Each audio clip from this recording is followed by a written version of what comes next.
What's up, everybody? Welcome into a very special interview edition of the Gridiron, partner of the House Call Sports. I'm here with Rob and Joe. My name is Matt, but nobody really cares about us today, especially Rob and Joe, because we have a very special guest in the building. He just finished his football career at Middle Tennessee State University, where he was a corner for the Blue Raiders, totaling 202 tackles, 43 passes defense, including 22 in 2022, which was a school record and second in the entire nation, and which got him a second team All-Conference USA honor. He also had 3 interceptions, 6 TFLs, and a pick 6 in 52 games, having an illustrious career as a Blue Raider. All of these numbers and accolades led him to receiving a camp invite to the New England Patriots for their 2024 rookie minicamp, where he looks to prove himself as one of the best DBs in the entire 2024 class. From Macon, Georgia, House Call fam, please give a very warm welcome to Mr. Teldrick Ross. Teldrick, we appreciate you being on with us, man. How you doing? Yeah, thank you so much for having me, man. I'm excited about this opportunity.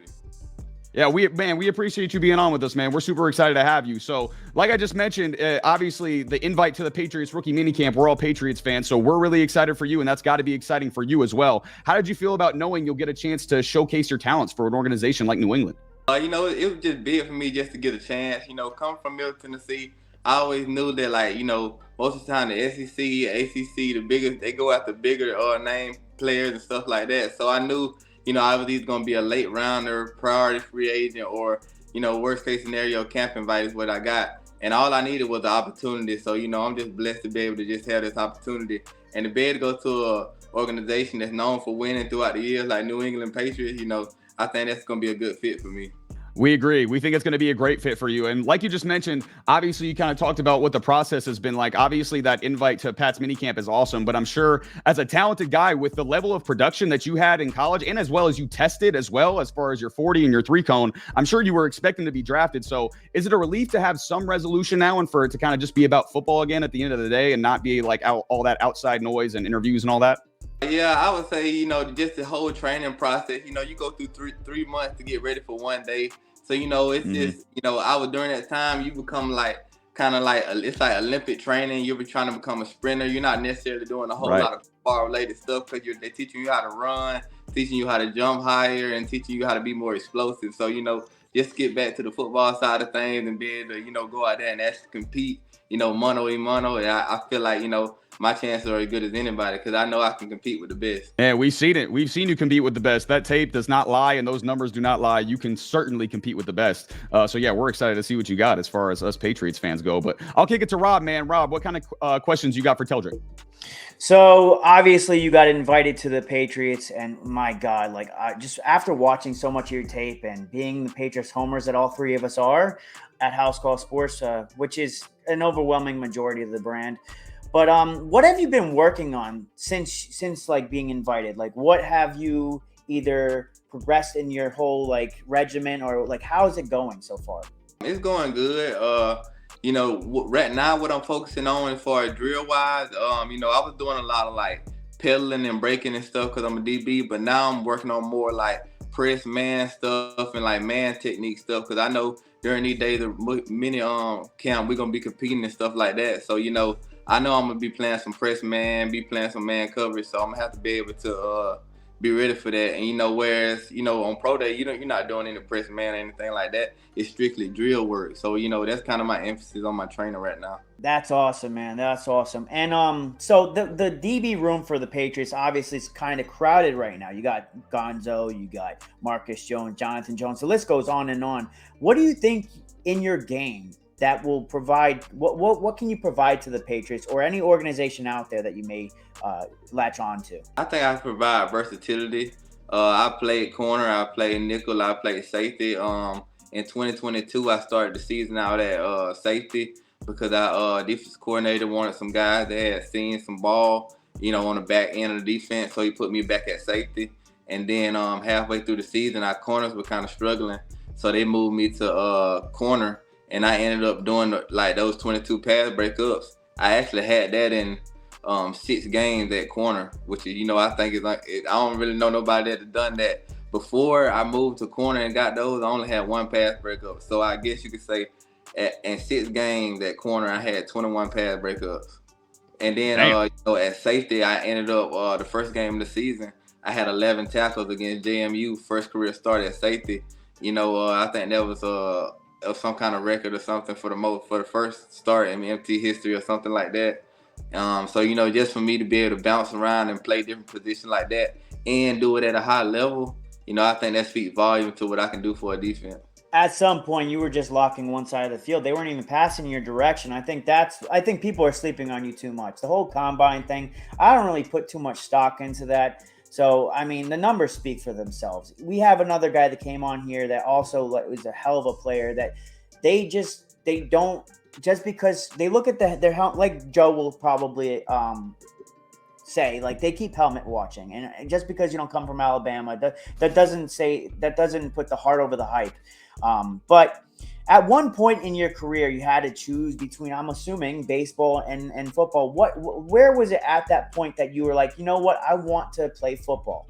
So let me kind of rewind you back a little bit. So I was playing both in high school, obviously, and I ended up getting my first football offer. I actually thought I was going to play baseball in college. I didn't get my first football offer to play D1 or anything like that until my senior year of high school, like after the first game.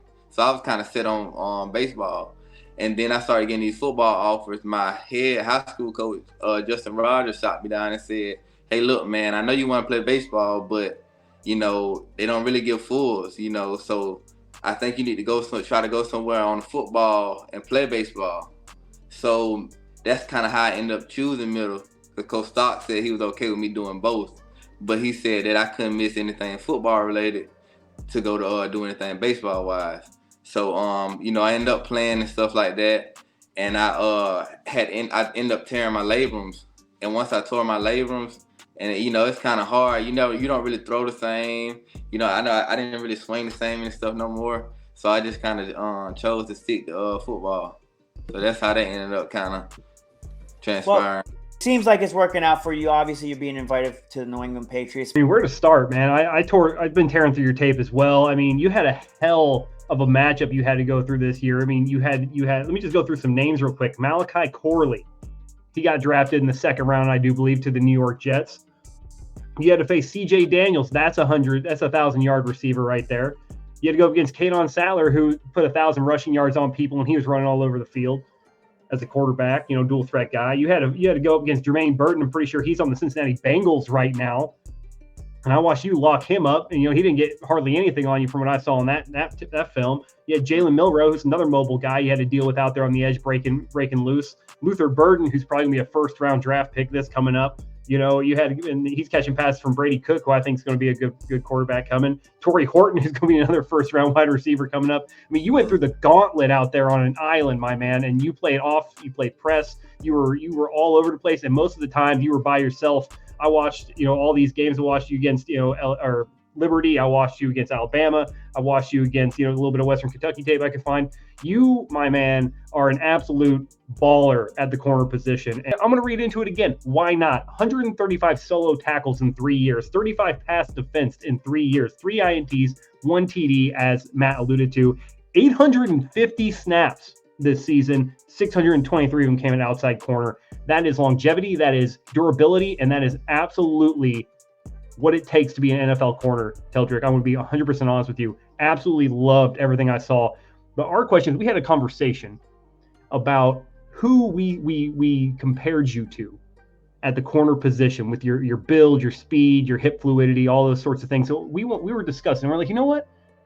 Who better to tell us who Teldrick is than Teldrick himself?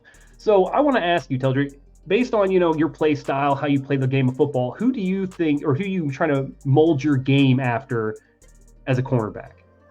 I just try to take really just bits and pieces of different player game, not necessarily mold it after, because that's what I feel like will make you elite, when you can take different stuff from each person game, not just one person. You know what I'm saying? So I would say like my run style, like playing the run and stuff, I would say probably like Jalen Ramsey. Playing the ball in the air, I would probably say I go with Stephon Gilmore, and the reason I like Stephon Gilmore is because just Stephon Gilmore is kind of more like a. I mean, I'm not a real rah guy. I'm gonna get hyped when it's time to get hyped, but I'm gonna go out there and I'm gonna show you, and I'm gonna beat you every snap, and I ain't finna even talk about it. I'm gonna just keep doing it over and over and over and over. So that's why I say Stephon Gilmore. And football IQ. Recently, who has real football IQ that I've been studying a lot, Patrick Peterson, and that's not necessarily like from his game, but just the way he knows route concepts and the vet he is in the league. And when I was training with a safety that plays for the Pittsburgh Steelers, Jalen Elliott, and so he just told me some things from Patrick Peterson, and I was actually doing my combine training with Ryan Clark. And Ryan Clark helped mentor me and stuff, and helped get my football IQ higher. And I asked him what made Troy Polamalu so good when he played with him, and he told me his football IQ. So I say, Patrick Peterson, Ryan Clark, them guys. It's funny. Ryan Clark said his football IQ, but if you look at the interview where they're talking, from the Pat McAfee skit, I'm sure you've seen where he's talking about, Polamalu just hops into the gap. Ryan Clark did a separate interview with Pat McAfee and was like, "Oh, Jesus was talking to him out there." So It was kind of funny. But Ryan Clark is a hell of a man to learn from. Let's be fair. As a Pittsburgh Steeler and everything like that. I mean, as a Patriots fan, I absolutely hated going up against Pittsburgh Steelers. That secondary and linebacker core was absolutely insane. Freaking corner, man. Insane. Hard. Like, they changed the rules because of him. Like, they legitimately changed the rules because of how hard that man hit people.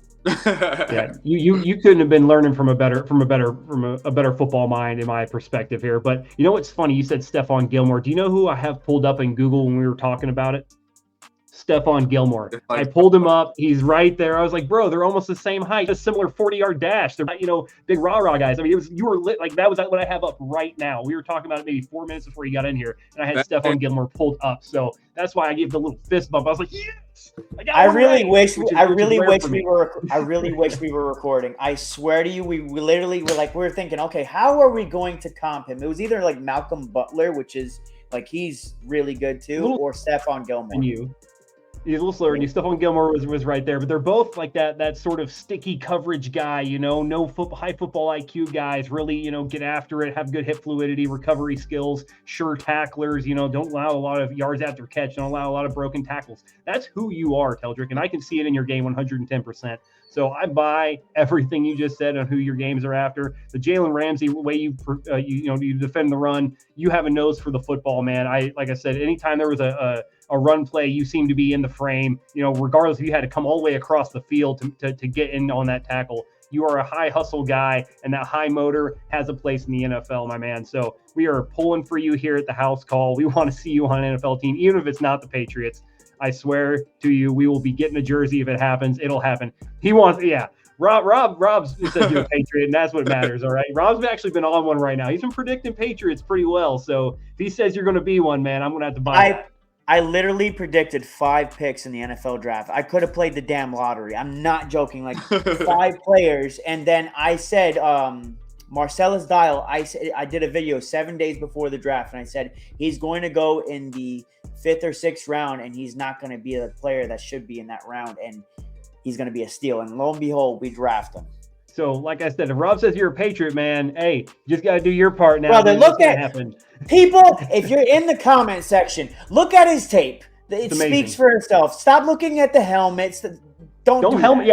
Yeah, let me go off on it. Helmet hunting is the biggest bullshit thing I've ever seen in the draft. This man could have been playing on any other, like if you played for Alabama, Teldrick, you would have been up there with Kool-Aid and Terrion Arnold. All right. If you had played for Oregon, if you had played for these other schools, your talent would have shown. People helmet hunt, and it's disgusting. It's despicable. All right. And personally, my man, I like it irritates the hell out of me. And helmet hunt, everyone's like, how do these guys fall? How do they become undrafted free agents?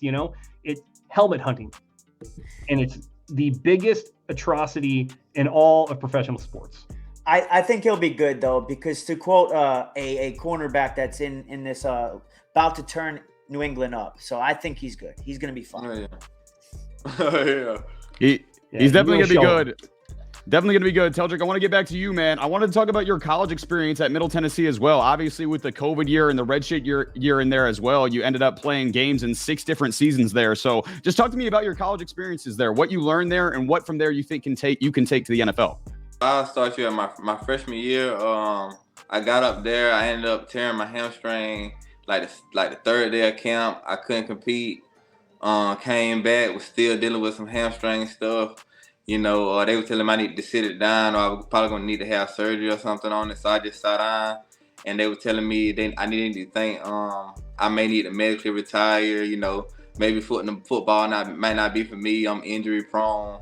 All of this type of stuff, and also I could have used that time. I could have shut down. I could have let the moment defeat me, but I decided to get heavy into the playbook, and so. That's what I think benefited me when I got back healthy and I was able to play. Because when I came back, as you can see on my tape, I played corner and safety, flip-flop them during the season. And then sometimes I even went from corner to safety in a game. And so, me being able to be in the playbook during that time helped me out. And so it allowed me to be very versatile because I knew what everybody was doing. So it made my job easier. So, when I was at safety, I knew kind of where my corner was going to be. So it allowed me to fit faster in the run. Or if I was at corner, it allowed me to, play with a certain leverage because I knew my safety was going to be over the top. So it was kind of hard for me to crack the starting lineup. I was a rotational guy. But once I cracked the starting lineup, I think my versatility really showed and it allowed me to blossom into the player I am today.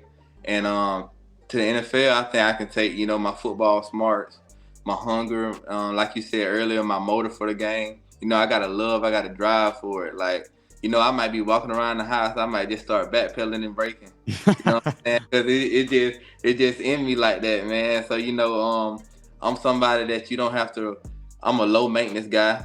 I'm not somebody you have to check on and babysit. I'm always going to be in the facility or doing the right thing at the right time. That's just the way I am. I'm strict on what I got to do. And if I know I got to do it, it's going to get done. No doubt. That's awesome. I like that. If you're in the house, just backpedaling, because I know for me now I don't play baseball anymore. I play basketball. I go through the door. I euro through the door. I hit the top of the door sill. Stuff like that. Just that shows you how much you love the game. You're always thinking about it. You're always trying to get better at it, and that's an awesome trait for you to have. So yeah, I'm that's super exciting to hear. But listen, man. Rob kind of alluded to it. I want to talk about baseball, man. That's my thing. My thing is baseball. I love baseball. When I was doing research, one of the first things I saw was that you played baseball. You had a hell of a high school career, hit 380, 8 homers, 70 plus RBIs. With your speed, I know you swiped a lot of bags and played some great outfield defense as well. So just tell me about your baseball experience, man. What were your strengths as a baseball player? Okay, so look, let me first tell you this. I actually didn't swipe a lot of bags. Really? Listen, I was the 3-hole. I bet 3-hole. So you know how that is, yeah. Oh, so yeah. I was to get him driving runs. I was to get him in. That's why my RBI home run and stuff like that was so high. But my sophomore season of high school, I hit 2 grand slams, and I hit 2 grand slams in high school, and one of them was to go to the semifinals of the state championship, where we played against, which is the school that Sean Watson went to in Georgia. But I actually played in middle school. I played 9th grade in JV baseball. I didn't play with the middle schoolers. And then the summer of my 8th grade year, I played with the varsity because I would have played with the varsity in middle school, but I couldn't because you only get 4 years of eligibility in high school. But once I hit 9th grade, I started. So they started me out batting 7th hole. Then they moved me up to 5th. And then by the time the playoffs hit, they moved up to 3-hole. So in the 9th grade, I'm batting 3-hole for the varsity. Man, that's crazy. That's awesome. I wouldn't have, just because you're so fast, I wouldn't have expected you to be 3-hole. I would have expected you to be lead off, get on base, swiping bags. But yeah, you're hitting 3-hole, you're hitting homers and driving in runs. That's awesome, man. I love that. That's one thing too. Y'all probably don't know it's some. If you look through Twitter, I don't know necessarily where you can find it, but I did an interview with the Eagles guy a couple of months back. He found I was power cleaning 250. in ninth grade. Damn. So like you know, and I was probably like 170 pounds, and so like that's what like I had a lot of strength, you know, and like my hips and stuff like that. So like that's why I could really drive the baseball. 100%. Yeah. Hey, if you want to come back and play, I know my Yankees are looking for a center fielder. So if you want to come back and play for the Yankees, I know they're looking right now. But listen, another baseball question I had. Same as you. I played a little bit of college baseball, and this is one that me and you on this call might be the only ones who understand. So when the infielders are doing first and thirds and doing bunt defenses or running their pick plays, what does the coach tell us outfielders to do every single time when those guys are doing that type of stuff? We're gonna go run. We running the bases every single time. Get your helmet. We running the bases every time, man. It was my least favorite words in the entire world. Grab the helmet. You're running the bases. Like, oh my god, let me go to the cage or something, man. Yeah. It used to be so fun because a lot of people, like we used to do that in high school. And a lot of people don't know, but the baseline isn't from baseline to from base to base. The baseline is wherever you start to establish the baseline. Yep. So like a lot of time what I used to do was I would mess with them. I would start my baseline all the way out, run out towards the outfield, towards the pitcher mind to mess them up. Now when you run back, you got to run at that same angle that you ran at before, or you're out. So, but yeah, I used to do all kind of crazy stuff like that, man, and mess with them. Yeah, it was a good time, man. I had to get that one in just because I knew you understood that one. So, yeah, I'll kick it back to Rob and Joe. What other questions you got for Teldrick? I'm good, man. It was a pleasure to have you, sir. Joe, you got anything, brother?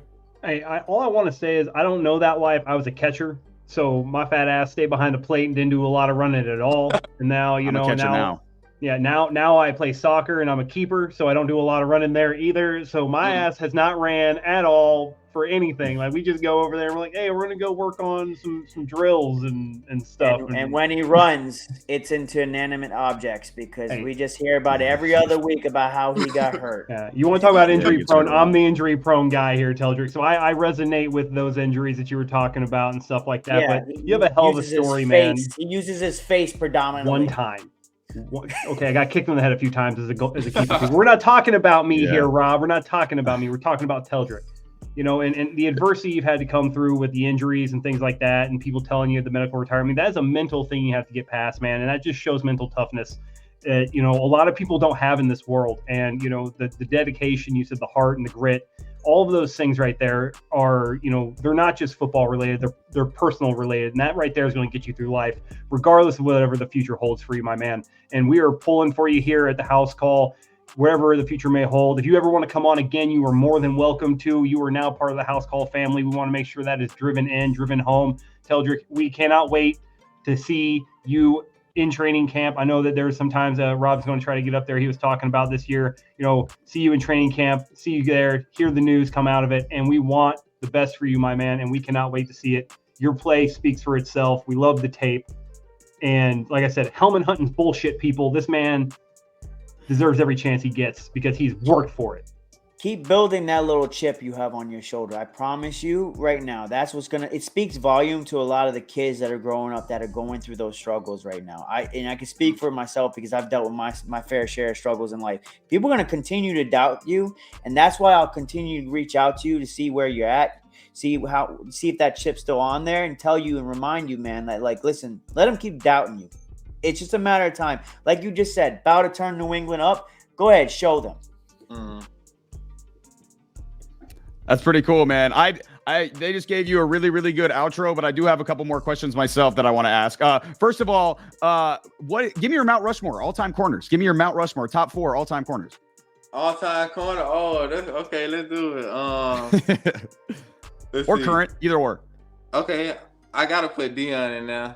I got to go Dion, Darrelle Reeves. I gotta go Ramsey. I gotta put Ramsey in there. Jalen Ramsey. And it's okay. So my next two, I'm gonna just do players that I like their game. Like they may not be the best right now, but like if they continue like where they're going, then I see them doing great things in the future. Patrick Surtain, for the Broncos, and Sauce Gardner. I knew it was gonna be sauce. I knew it was gonna be sauce. those two look real good after a couple of years. They look like they're gonna easily make their way up onto that Mount Rushmore here sometime soon. That's a great list. I love that list. Another question I want to ask you too. Obviously, you're coming into a league where it's like more offense than ever. So I wanted to give you a question, ask you a question. Which players on offense, whether it be receivers or quarterbacks or tight ends or whoever the case may be, are you most excited about going up against in the NFL? One of the players I was actually watching a video about him last night, Tyreek Hill. You know, we got a player from our school, Robert Jones. He plays offensive line for the Miami Dolphins right now. Mm-hmm. And so I be asking him, like, you know, how does Tyreek Hill look in practice, man? Like when he's running around and running his route, like they look super fast. Like, you know, I just want to go up against that speed, you know, and it'll be a test to see where my game at too, because, you know, he almost caught for 2,000 yards. So I want to see, you know, just where I'm at, you know, and I feel like that'll be a good test for me. No doubt, 100%. Yeah, that's the ultimate test right there. Tyreek Hill. Yeah, he's 4-time All-Pro, one as a kick returner. That guy is unbelievable. So yeah, that's a great pick. You make the Patriots roster, you're gonna have 2 shots at him, man. Yeah, for sure. You're gonna get your chance. Yeah. But I will say, if you do want to latch on to somebody, so you say guarding Tyreek Hill, go in Jonathan Jones's ear, because he locked him up quite a few times, and Christian Gonzalez. I know I'm poking fun at Tyreek Hill, but those guys put him in a body bag, so that's just me. Definitely. I have one more question for you, Teldrick. Obviously, you kind of talked about the adversity you overcame football-wise. Obviously, I read some of your background. You overcame a lot of adversity life-wise as well in your childhood and growing up. So I wanted to kind of ask you how that's kind of molded you and how that's kind of molded what your goals are for your NFL career. I'll say, look, so put this in perspective. In 2022, that was the year I had all those pass breakups, second in the nation, second team, come for USA. One of the best years statistically that I had in college football. So check this out. May of 2022, I had got the call. My girlfriend that at the time that I was dating had died in a car wreck. So imagine, you know, going through that. And after she died, I had caught COVID. And so when I caught COVID, I couldn't go to her celebration of life, or I couldn't go to her funeral. And so check this out. A couple months later, I got my car stolen, and she got cremated, and her ashes were in the car, and somebody took the ashes and stuff. And so I could have chose to let that defeat me and beat me down and put dig a hole for myself and stuff, but I kept going, and I ended up having one of the best years of my college career. And a lot of people look and see like, man, that's probably one of the best years of your life. But I really was going through stuff, but I let it motivate me instead of get me down.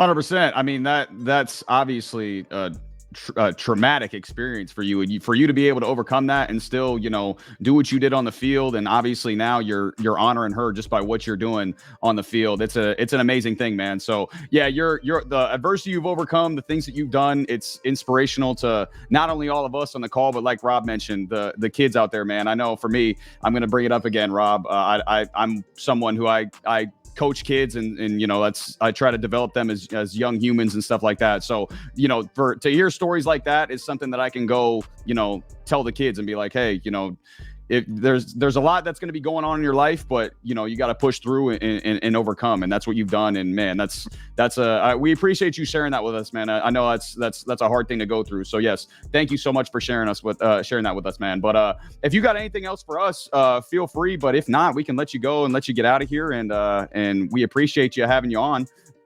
If I want to plug your social media too. If you guys want to follow Teldrick, follow him on all of his social media platforms. His IG is at srt.ross_. Is there any other social media that you want to plug, or anybody else who you want to shout out before you get out of here? I did want to shout out Coach Stark, you know, my Middle Tennessee coach. I want to shout out Coach Sue. That was my corners coach. And then Coach Kenneth Gilstrap. He was my other corners coach at Middle Tennessee. They helped me and pushed me, and they checked on me not only on the field but off the field too. 100%. Yeah, it's bigger than that. That's what a lot of people don't realize about coaches is that, you know, they're there to help you on the field. But, man, a good coach can help you through anything on and off the field. So, yeah, shout out to all your coaches, man, for helping you on the field and obviously helping you off the field as well, because that is a really, really cool thing. So, yes, again, thank you so much for being on with us, Teldrick. We really, really appreciate it. This was an awesome interview. You're an awesome person. So we wish you the best of luck in all your future endeavors. Hopefully you're on the Patriots, and hopefully we get some Teldrick Ross jerseys that we can wear, and we can get you back on for another interview with some Teldrick Ross jerseys. So, yes, we appreciate you being on with us, and that is going to be it for us today here for the Gridiron Partner of the House Call Sports. Thank you guys so much for watching. Again, don't forget to like, comment, and subscribe. We appreciate all the feedback. Comment down any questions below that you have for Teldrick or that you have for us. Be sure to follow us on all of our social media platforms as well at the House Call Sports. We got Instagram, TikTok, Spotify, Twitter. We've got merch. You can meet our crew. We've got blogs up on our website, and our website is www.thehousecall.com. And that's going to be it for us. Peace.